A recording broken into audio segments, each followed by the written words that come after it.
عن ابی موسیٰ اشعری و عبد اللہ ابن قیس رضی اللہ تعالی عنہما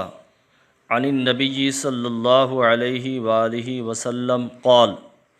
ثلاثة يدعون اللہ عز وجل فلا يستجاب لهم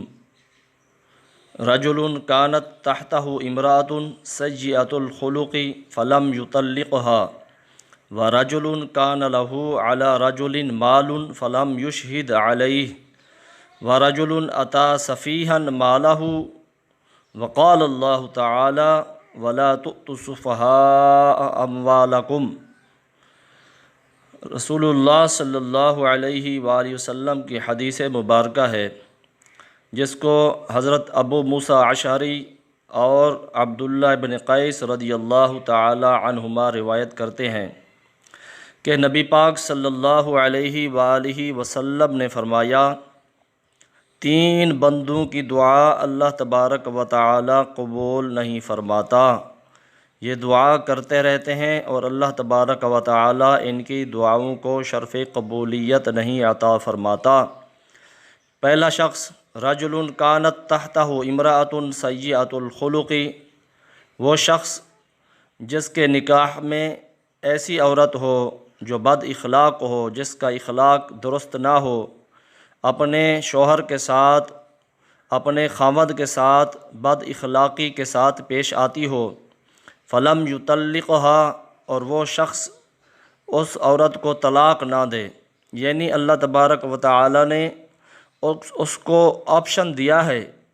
اس کو اختیار دیا ہے طلاق دینے کا، اس کے باوجود وہ عورت اس کے ساتھ بد اخلاقی کرتی ہے، اچھے طریقے سے پیش نہیں آتی، اس کی عزت نہیں کرتی، اور وہ اس اختیار کو استعمال نہیں کرتا،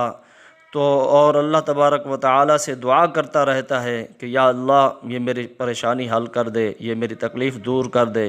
تو اللہ تبارک و تعالی اس کی دعا قبول نہیں فرماتا، کیونکہ اللہ تبارک و تعالی نے اس کو طلاق کا اختیار دیا ہے۔ جب وہ یہ اپنا اختیار استعمال نہیں کرتا تو اللہ تبارک و تعالی بھی اس کی دعا قبول نہیں فرماتا۔ دوسرا شخص برجل کان لہ علی رجل مال فلم یشہد علیہ، کہ جس شخص نے کسی اور کو اپنا مال دیا اور اس پر گواہ نہیں بنائے، جبکہ اللہ تبارک و تعالی نے قرآن مجید میں فرمایا ہے کہ جب کسی کو اپنا مال دو تو دو گواہ بنا لو۔ تو جس شخص نے کسی اور کو مال دیا اپنا اور اس پر گواہ نہیں بنائے، اب وہ شخص مکر گیا، اس کا مال نہیں دیتا، اور یہ پریشان ہے، دعا کر رہا ہے اللہ تبارک و تعالی سے کہ یا اللہ یہ میرا مال واپس کر دے، یہ میرا مال واپس دلا دے، تو اللہ تبارک و تعالی اس کی دعا کو قبول نہیں فرمائے گا۔ کیوں؟ اس لیے کہ اللہ تبارک و تعالی نے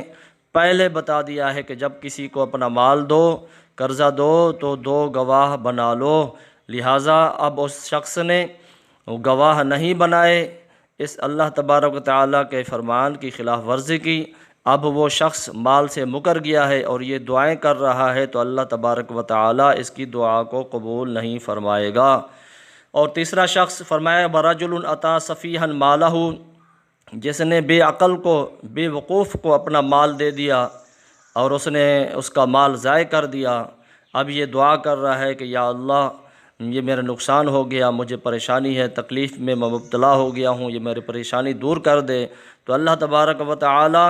اس کی دعا کو قبول نہیں فرمائے گا، کیونکہ اللہ تبارک و تعالی نے پہلے فرما دیا ہے کہ وَلَا تُؤْتُوا السُّفَهَاءَ أَمْوَالَكُمْ، کہ بے وقوفوں کو اپنا مال نہ دو، لہٰذا جب اس نے بے وقوف کو، کم عقل کو، بے عقل کو اپنا مال دے دیا، اب یہ پریشانی کی حالت میں اس کا مال ضائع ہو گیا اور یہ پریشانی کی حالت میں دعائیں کر رہا ہے، تو اللہ تبارک و تعالی اس کی دعا کو قبول نہیں فرمائے گا۔